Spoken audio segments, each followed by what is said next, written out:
जलवायु परिवर्तन और उसके प्रभाव, संपूर्ण विवरण और विश्लेषण क्या देखेंगे, इसका भूमिका देख लेते हैं। जलवायु परिवर्तन, क्लाइमेट चेंज, वर्तमान समय की सबसे गंभीर वैश्विक चुनौतियों में से एक चुनौती है। यह न केवल पारिस्थितिकी तंत्र बल्कि जैव विविधता और पर्यावरण को भी प्रभावित करता है, और बल्कि कृषि, स्वास्थ्य, जल संसाधन और वैश्विक अर्थव्यवस्था पर भी गंभीर प्रभाव डाल रहा है। जलवायु परिवर्तन की परिभाषा और इसके जो कारण हम क्या देखेंगे, इसका देखेंगे परिभाषा। परिवर्तन का तात्पर्य क्या है? दीर्घकालिक समयावधि में तापमान में वृद्धि, वर्षा में कमी, आर्द्रता और अन्य मौसम संबंधी तत्वों में हो रहे परिवर्तन और बदलाव है। यह प्राकृतिक और मानव जनित एंथ्रोपोजेनिक दोनों कारणों से यह हो सकता है। जलवायु परिवर्तन के प्रमुख कारण क्या क्या हो सकते हैं? प्राकृतिक कारण क्या होगा? जलवायु विस्फोट, वोल्केनिक इरप्शंस और वायुमंडल में सल्फर डाइऑक्साइड और राख का उत्सर्जन, जिससे सौर विकिरण में बाधा उत्पन्न होती है। सौर चक्र, सोलर साइकिल, सूर्य की ऊर्जा में परिवर्तन जलवायु को प्रभावित कर सकता है। इसके साथ हम आगे क्या देखेंगे? पृथ्वी की कक्षा में परिवर्तन, ऑर्बिटल चेंजेज, जो हमारे जो पृथ्वी में जो है ना चेंजेज आ रहे हैं, ये जो साइकिल में जो है ना पृथ्वी के, इसमें इसके ऑर्बिट में, और जिससे भूकंप जो है ना, भूकंप के तेज झटके भी आ रहे हैं, आप लोगों को पता होना चाहिए, आ रहा है ना। और देखिए सुनामी क्या है, जापानी ये है, किस तरह से सुनामी आया था आप लोगों को देखे ही थे आप लोग। और चलिए आगे देखते हैं। पृथ्वी के कक्ष में ये महासागरीय धाराएं, ओशन करेंट्स, अल नीनो और ला नीना जैसे घटनाएं वैश्विक जलवायु को प्रभावित करती हैं। मानव जनित कारण, ग्रीन हाउस गैस उत्सर्जन, GHG इमिशन के बारे में क्या देखेंगे? Carbon dioxide, CO2, methane, CH4, nitrous oxide N2O और क्लोरोफ्लोरोकार्बन CFCs जैसी गैसों का तापमान बढ़ाने में ये क्या होती है? सहायक होती है।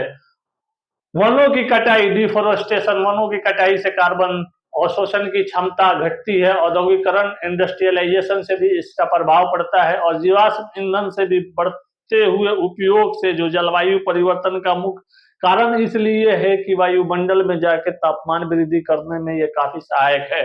शहरीकरण और भूमि उपयोग परिवर्तन, urbanisation and land use changes के बारे में क्या? हरित क्षेत्रों की कमी और कंक्रीट संरचनाएं स्थलीय जलवायु और को ज्यादा जो है ना गर्म बनाती है, और काफी जलवायु परिवर्तन पे इफेक्ट डालती है।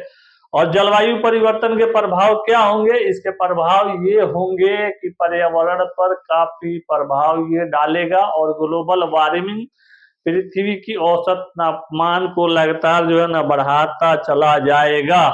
ग्लेशियर और ध्रुवीय बर्फ का पिघलना, हिमालय, आर्कटिक और अंटार्कटिका के बर्फ तेजी से पिघल रही है, जिससे समुद्र का जल स्तर ऊपर बढ़ रहा है, और मॉरिशस भी जाने वाला है। देखिए ऊपर वाला ना करे कि जाए, लेकिन वहां काफी उसका स्तर बढ़ते जा रहा है। ग्लेशियर और ध्रुवीय बर्फ का पिघलना, हिमालय, अंटार्कटिक और तेजी से इसलिए पिघल रहा है कि काफी जो है ना पर्यावरण में प्रदूषण बढ़ रहा है, और ग्रीन हाउस गैसों के उत्सर्जन से तापमान में काफी वृद्धि हो रही है। समुद्र स्तर में भी वृद्धि होने का मतलब क्या है? सी लेवल राइज का।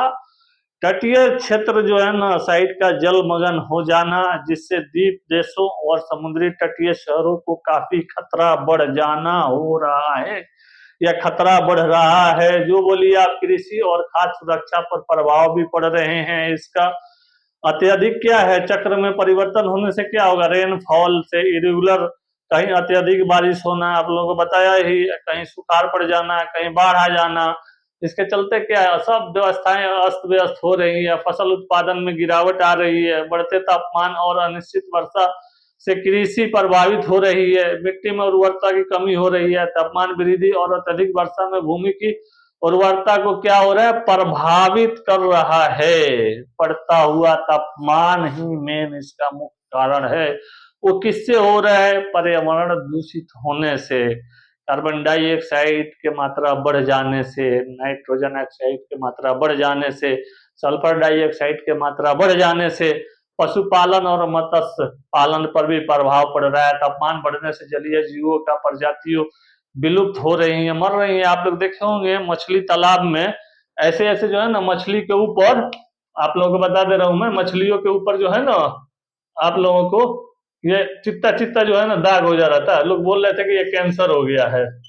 आप लोग शायद कहीं ये फील किए होंगे। अभी गांव देहात में नहीं जाइएगा तालाब में ना, तो मछली मछली मर जाती थी सब, पूरा चकता चकता जख्म हो जाता था, घाव हो जाता था उसको पूरा। तो बहुत ज्यादा जो है ना इस तरह की घटनाएं हो रही है। क्या है ये? यही सब चीजें बढ़ता हुआ प्रदूषण का कारण है। मानव स्वास्थ्य पर प्रभाव, गर्मी से होने वाली बीमारियां जैसे हीट वेव, लू लग जाना और त्वचा संबंधी रोग बढ़ रहे हैं। संक्रामक रोगों का बढ़ना, मलेरिया, डेंगू और जल जनित बीमारियां अधिक फैल रही हैं। जैसे बच्चा का पेट खराब हो गया तो सही नहीं हो रहा है, तो अपने घर का आप लोग एक काम कीजिएगा, जैसे 100 फीट पाइप है तो 200 फीट करवा लीजिए, 200 है तो 300 फीट करवाइए, 350 करवाइए।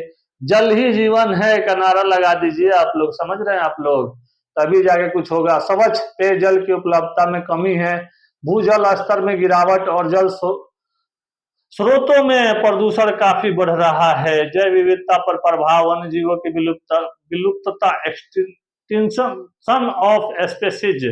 समझ रहे हैं आप लोग? कई प्रजातियों ने अपनी प्राकृतिक आवास जो है ना खो चुकी है। प्राकृतिक आपदाओं में वृद्धि हो रही है काफी, इसलिए चक्रवात आना, बाढ़ आना, सूखा हो जाना, जंगल की आग जैसी जो है ना घटनाएं काफी बढ़ जाना, अभी जो है ना ये घटनाएं अधिक हो रही हैं। आप लोगों ने अभी अमेरिका में देखा ना कैसे हुआ था, कैलिफोर्निया में। आप लोग इसको भी आप लोग दर्शाइएगा उसमें। समझ रहे हैं आप लोग? अभी जो अमेरिका में हुआ था, अगर इस बार आप लोग का पीटी हो जाता है मेंस अगर लिखने जाइए तो आप लोग दिखाइए उसमें कैसे कैसे हम लोग जंगल का संरक्षण करके और कैसे कैसे हम लोग जो है ना व्यवस्था को सही ढंग से सुचारू रूप से हम लोग जो है ना चला सकते हैं। आप लोग ये याद रखिएगा, पर्यावरण को हम लोग कैसे कैसे सही कर सकते हैं। कृषि स्वास्थ्य, जल संरक्षण, खदान को जो है ना, खदान संकट भी आ रहा है। समझ रहे हैं आप लोग? जब बरसात पूरी नहीं होगी तो हम कृषि कहाँ से करेंगे, खाएंगे कहाँ से जब होगा नहीं तो।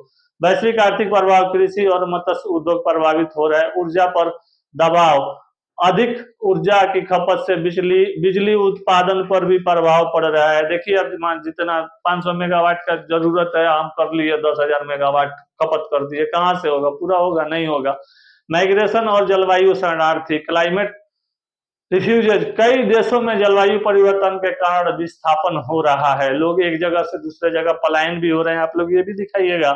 जलवायु परिवर्तन से निपटने के लिए वैश्विक स्तर और भारतीय प्रयास क्या क्या है। वैश्विक पहल देखिए, ये जो माइग्रेट लोग कर रहे हैं ना क्लाइमेट चेंज से, कहीं बाढ़ आ रहा है तो वहां से लोग हट गए, और इसके साथ आप लोग क्या कीजिएगा, एक एम्प्लॉयमेंट से जोड़ दीजिएगा इसको। समझ रहे हैं आप लोग? बेरोजगारी एक वहां से, तो दोनों का जो है ना एक निगेटिव इम्पैक्ट दिखाइएगा, एक पॉजिटिव। जब कनेक्टिविटी लाइएगा ना वहां से, बहुत अच्छा आप लोगों का मार्क्स जाएगा। देखिएगा बाढ़ आने से लोग वहां से माइग्रेट किया, पढ़ा लिखा आदमी नहीं है, शिक्षा का अभाव है उनके अंदर, बाहर जाएंगे कैसे सरवाइव करेंगे, वहां जाके रह लेंगे, कैसे खाएंगे, कैसे पिएंगे, क्या नौकरी करेंगे। ये वाला चीज एक दिखाइए आप लोग, एक थोड़ा सा माइंड लॉजिक लगा के, थोड़ा मेरे भाई मेरे दोस्त मेरे लिख के आइए लोग ना, कैसे सिलेक्शन नहीं होगा। चलिए आइए देखते हैं। संयुक्त राष्ट्र जलवायु परिवर्तन सम्मेलन यूएनएफसीसी कब हुआ था? 1992 में हुआ था। जलवायु परिवर्तन पर पहला वैश्विक समझौता हुआ था, क्योटो प्रोटोकॉल, ये 1994 में हुआ था और 97 में भी हुआ था, 2 बार हुआ है ये। ग्रीन हाउस गैसों को कम करने का लक्ष्य रखा गया था। क्योटो प्रोटोकॉल एक 1997 में इसको किया गया था। समझ रहे हैं आप लोग? एक 1994 में हुआ था। और आप लोगों से एक सवाल है कि 1997 वाला ये क्योटो प्रोटोकॉल, क्योटो प्रोटोकॉल, ठीक ना, KY OTO PROTOCOL, तो आप लोग याद रखिएगा और ये बताइएगा ये कहाँ हुआ था। ये पीटी का क्वेश्चन है, आप लोगों से मैं पूछ रहा हूँ, ठीक ना। चलिए, पेरिस समझौता, पेरिस एग्रीमेंट्स 2015, वैश्विक तापमान वृद्धि से 2 डिग्री से नीचे इसका रखने का लक्ष्य रखा गया है और यह संकल्प लिया गया है कि 2 डिग्री से ज्यादा हम तापमान को नहीं बढ़ने देंगे। और इसके साथ ही जलवायु कार्रवाई गोल 13 जलवायु परिवर्तनों में निपटने पर क्या है, ये इसको केंद्रित किया गया है, सेंट्रलाइज किया गया है। और ये SDGs क्या है? संयुक्त राष्ट्र सतत विकास लक्ष्य क्या रखा गया है एसडीजीएस का 2015 से कब तक रखा गया है? 2030 तक। याद रखिएगा लोग, एसडीजीएस इसका कल क्या है? 2015 से 2030 तक। ठीक ना, आप लोग ये याद रखिएगा। ये एसडीजीएस ये कौन रखा है? संयुक्त राष्ट्र सतत विकास लक्ष्य अमेरिका रखा है, समझ रहे हैं आप लोग? याद रखिएगा लोग। इसका गोल क्या है? 13 जलवायु परिवर्तनों को निपटने पर इस पर केंद्रित करना है। भारत की पहल क्या है इसमें? राष्ट्रीय कार्य योजना जलवायु परिवर्तन NAPCC 2008 जलवायु परिवर्तन से निपटने के लिए भारत सरकार की क्या है? ये योजना है। और इसका क्या है? राष्ट्रीय शहर मिशन क्या है? ऊर्जा दक्षता मिशन, जलवायु अनुकूल कृषि मिशन। समझ रहे हैं आप लोग?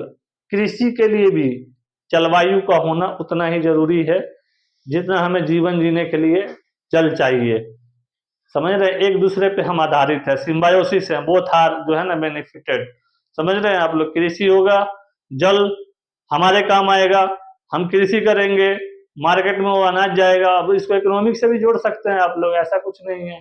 चलिए, भारत के नवीकरणीय ऊर्जा नीति 2030 तक 500 गीगावाट नवीकरणीय ऊर्जा उत्पादन का लक्ष्य होता है। International solar alliance ISA Bharat की पहल जिसका उद्देश्य सौर ऊर्जा को बढ़ावा देना है। जलवायु परिवर्तन अनुकूल और नवीनीकरण, मिटिगेशन एडॉप्टेशन, नवीनीकरण और जल स्रोत संरक्षण, ऊर्जा दक्षता में सुधार, जलवायु अनुकूल कृषि तकनीकों का उपयोग। और इसके साथ साथ हम कंक्लूजन में क्या देखेंगे? जलवायु परिवर्तन एक वैश्विक संकट है जिसके प्रभाव समस्त मानवता और पारिस्थितिकी तंत्र पर देखे जा सकते हैं और इसे नियंत्रित करने के लिए स्थानीय, राष्ट्रीय और वैश्विक स्तर पर सामूहिक प्रयासों की आवश्यकता होती है। और इसकी हरित ऊर्जा के ग्रीन एनर्जी को बढ़ावा देना।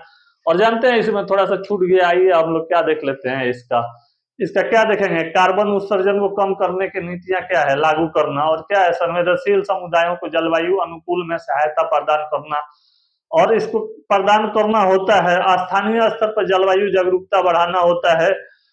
और इसमें जिम्मेदारियां नहीं बल्कि प्रत्येक नागरिक का ये जो है ना कर्तव्य होना चाहिए कि हम जो है ना